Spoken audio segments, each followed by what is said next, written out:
हमने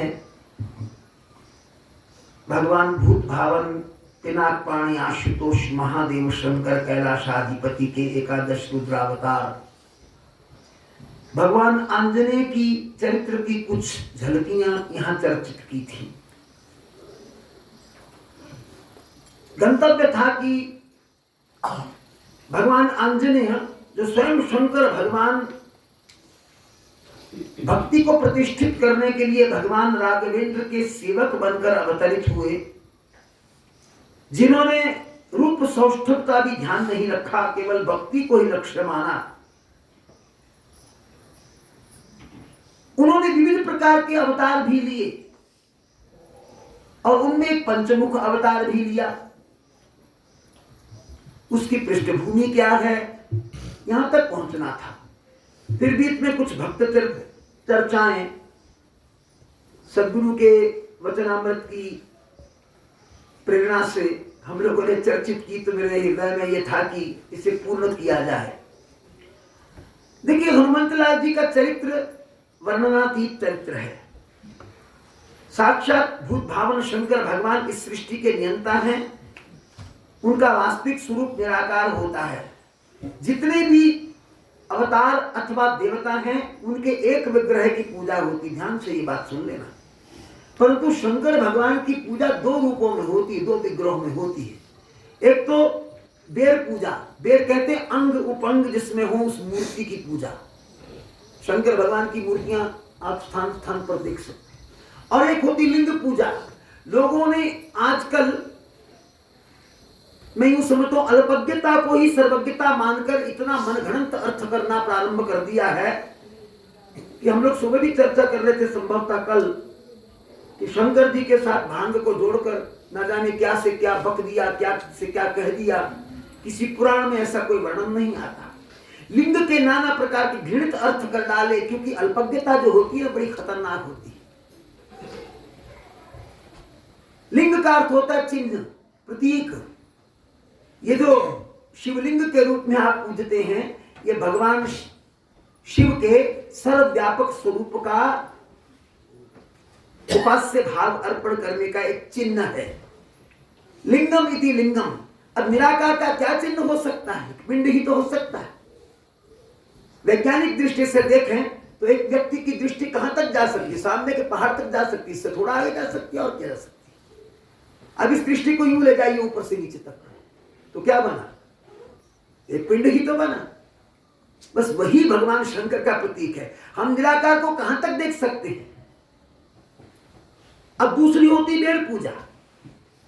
भगवान शंकर ही जो सर्वव्यापक तत्व हैं, वो भगवान राघवेंद्र की भक्ति को प्रतिष्ठित करने के लिए हनुमंतलाल बनकर के आए। उन्होंने रूप का भी आग्रह नहीं रखा। एक बानर आकृति में आए, पूंछ लगा करके आए, दीनता का भाव लेकर के आए। चातुर भी है, परम ज्ञान भी है, भक्ति की पराकाष्ठा भी है, सर्वगुण संपन्न है। संसार का कोई गुण है ऐसा है ही नहीं। अच्छा, भगवान के पास कौन सी कमी होती है, जो साक्षात विभु नारायण सर्वेश्वर स्वयं है। मैं छोटी सी बात बताकर पंचमुखी की बात पर आने वाला हूं। जब कृष्णावतार में भगवान श्री कृष्ण ने अर्जुन को दोनों सेनाओं के मध्य गीता का श्रवण करवाया और गीता पूर्ण होने पर अर्जुन ने भगवान को प्रणाम किया, ये नियम की बात है। ये नियम की बात है। आज कोई कथा किसी से छोटा सा प्रसंग सुन ले, अच्छा अच्छा अच्छा कहते चल देते, तो मैंने आंदा ही सी आधार अभिव्यक्ति नहीं होती। मर्यादा कहती है कि जिससे कुछ सुनने को मिला, उस प्रसंग में संभवतः कोई एक और बात जुड़ गई हो, तो उसे श्रद्धा से नमन किया जाए, आभार व्यक्त किया जाए, ताकि मेरे ज्ञान में जो वृद्धि हुई है उसके लिए मैं कृतकृत्य भाव प्रतिपादित करूं। ये कलयुग है ना, इसमें सब भूल गए हम लोग। अर्जुन ने प्रणाम किया, उसी समय ध्वज से उतरकर हनुमान जी ने प्रणाम कर दिया। भगवान कृष्ण ने कहा, तुम यहां कैसे? बोले, प्रभु धर्म ध्वज पर तो मुझे ही विराजना होता है। बोले, हमने तो तुम्हारे लिए गीता कही नहीं, हमने तो केवल अर्जुन को अधिकारी मानकर गीता सुनाई है, तुमने तो अनधिकार में सुन ली। भगवान सब जानते थे। तो लीला विहारी भगवान ने ये बात जब कही तो हनुमंतलाल जी ने हाथ जोड़ लिए, मैं दंड का अधिकारी हूं, यदि आप चाहे तो दंडित करें। बोले नहीं, आप अधिकारी तो हैं, परंतु अधिकारी के रूप में आपकी हमने नियुक्ति नहीं की थी, अब आप इसका प्रायश्चित कीजिए। कहिए। कहा कि अब इस गीता का भाष्य आप कीजिए। यदि आप ऐसा नहीं करते तो अनधिकारी रूप में आपने श्रवण की, अधिकार नहीं लिया। अधिकार ना लेने पर कुछ भी चोरी से ज्ञान के रूप में भी सुना जाए तो पिशाच योनि मिलती है। हनुमंतलाल जी ने उसका भाष्य किया, उसका नाम है पिशाच भाष्य।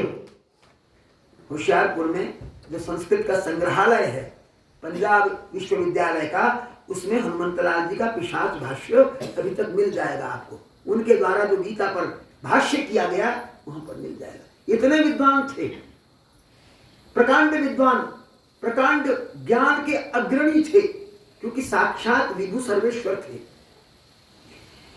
एक बार सीता जी ने पूछा कि आप राम जी को यदा कदा हनुमंतलाल का नाम लेते रहते हैं, ऐसी उनमें क्या विशेषता थी? कहा सीते, यदि उनकी चातुरी उस संग्राम में उपयोग में न लाई जाती तो आज मैं सीता वियुक्त ही रहता, सीता का वियोग ही सहना पड़ता।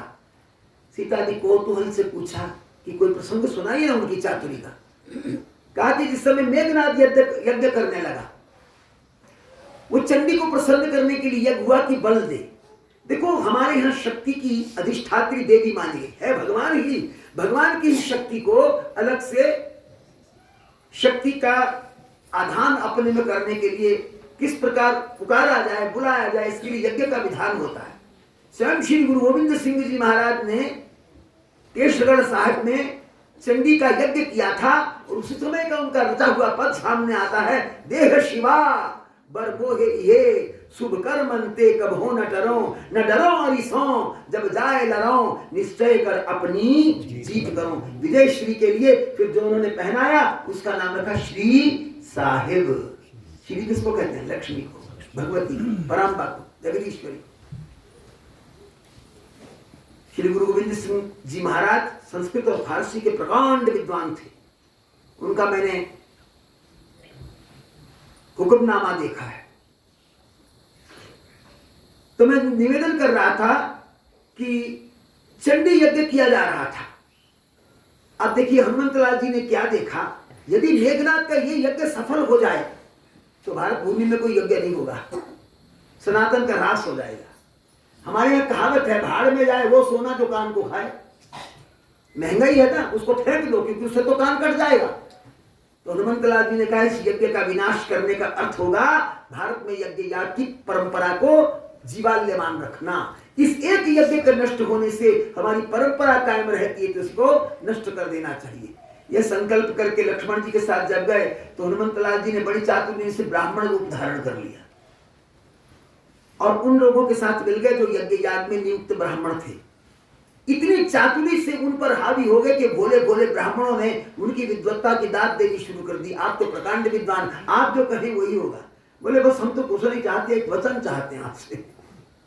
उन्होंने कहा कहिए, आप तो इतने विद्वान हैं, हम तो आपके आगे कुछ नहीं है। बस जब उनके अधीन हो गए तो उन्होंने कहा एक अक्षर का परिवर्तन करना है मात्र, ये आप मुझे वर दे दीजिए। अब जो मंत्र बोला जा रहा था ना, उसमें देवी को भूतार्ति हारिणी कहना था, लेकिन हनुमंतलाल जी ने वचन लेकर के भूतार्ति कारणी कह दिया, कारिणी कहलवा दिया। परिणाम क्या निकला? दुख को हरने वाली देवी अब दुख को करने वाली देवी कहलाई, रावण मारा गया। सीता जी ने यह बात सुनी, प्रकट हो गई। हनुमंतलाल जी वस्तुतः कोई अलग देवता नहीं है, हाँ कोई सृष्टि के नियंता है, परंतु उन्होंने भक्ति की स्थापना करने के लिए, आपको शायद ये भी मालूम होगा कि सूर्य भगवान के पास उनको मां ने पढ़ने भेजा। अब सूर्य भगवान ने कहा मैं तुम्हें कहां से पढ़ा सकता हूं, मैं तो गति में रहता हूं, चलता ही रहता हूं, चलता ही रहता हूं, एक स्थान पर स्थिर हूं, तुम बैठो मैं बैठूं, तब तो दीक्षा दूं, शिक्षा दूं। हनुमंतलाल जी ने कहा स्वीकार है। सूर्य भगवान का रथ चल रहा है और सामने हनुमंतलाल जी बैठ गए हाथ जोड़ के, वो पीछे की ओर चल रहे हैं, शिक्षा पूर्ण हो रही है। तो ऐसा कोई संसार में उदाहरण मिलेगा आपको? हनुमंतलाल जी ने पंचमुख रूप क्यों धारण किया? ये प्रश्न खड़ा हुआ था।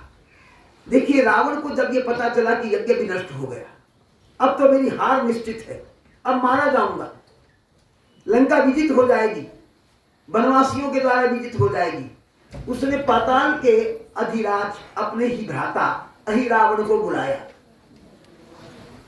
अहिरावण जो था वो तंत्र का बड़ा भारी ज्ञाता था, उसके पास सिद्धियां थी। उसने आकर के रावण की रक्षा का संकल्प ले लिया कि हम आपकी रक्षा करेंगे। हनुमंतलाल जी को पता लग गया। हनुमंतलाल जी ने अपनी पूंछ बढ़ाई, एक बहुत बड़ा घेरा बना दिया। वो तंत्र का ज्ञाता था, उसी तरह से पहले ही पूंछ के घेरे के अंदर जाके बैठ गया। उसको पता लग गया कि हनुमान जी पूंछ का घेरा बनाएंगे। अब घेरे के अंदर से वो राम और लक्ष्मण को उठा करके ले गया, पाताल में ले गया।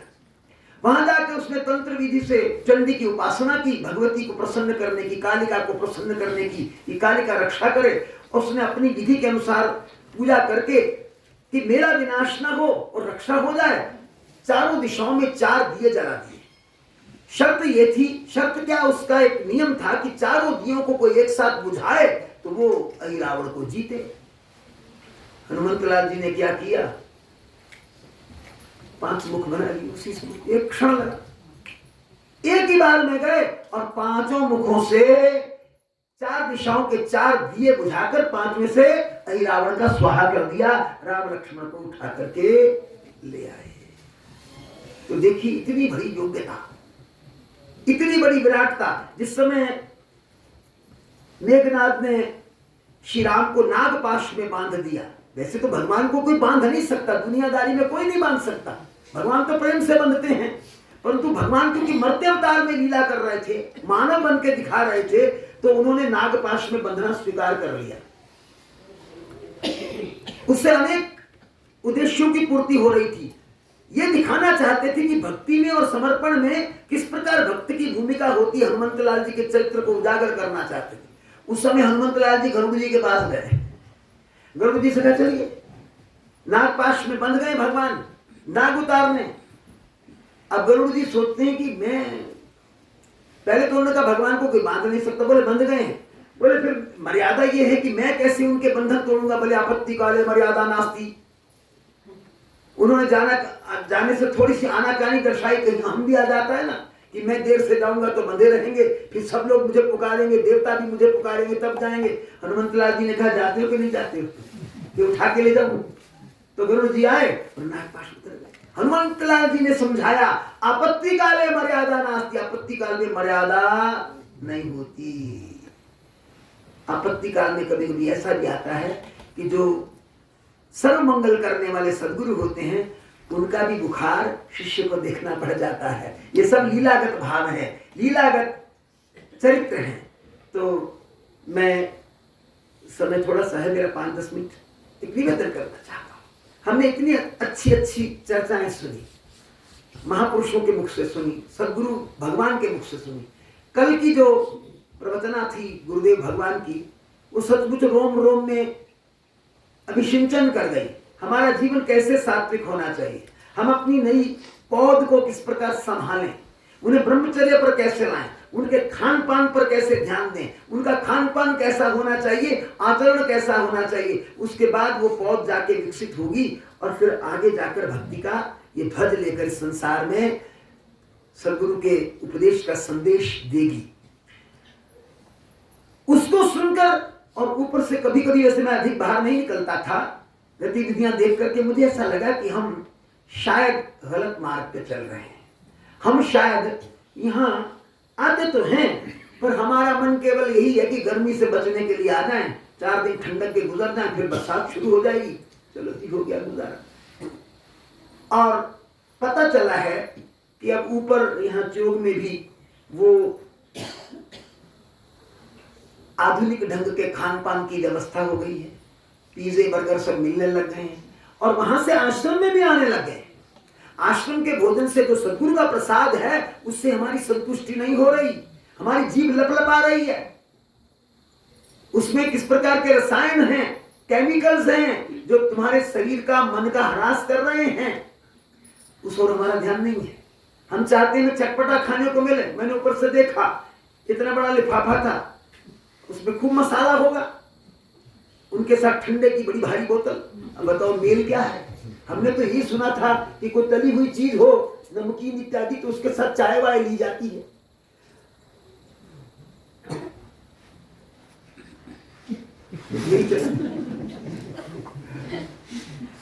इसका तात्पर्य क्या निकला?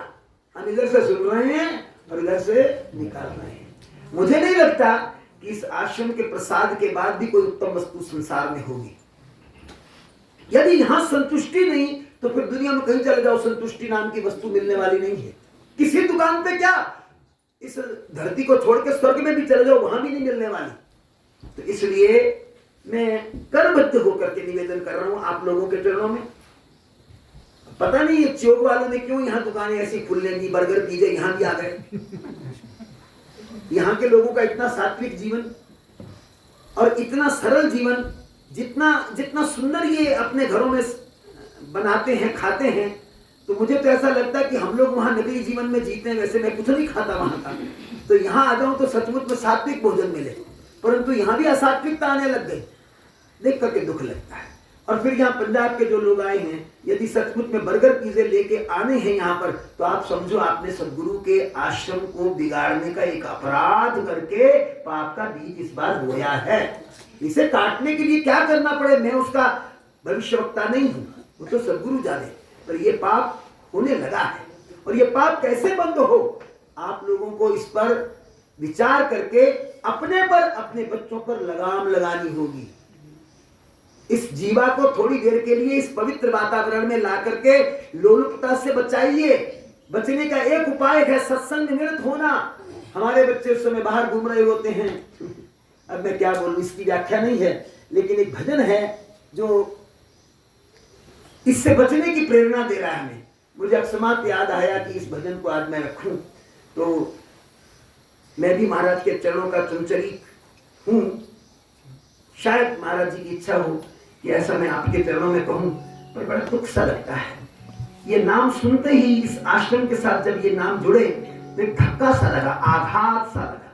और आप लोग यदि सचमुच उस आघात को बार बार दोहरावें तो मैं समझूंगा कि हमारी बहुत बड़ी भूल होगी, और इस भूल का परिमार्जन जन्मों तक नहीं हो सकेगा।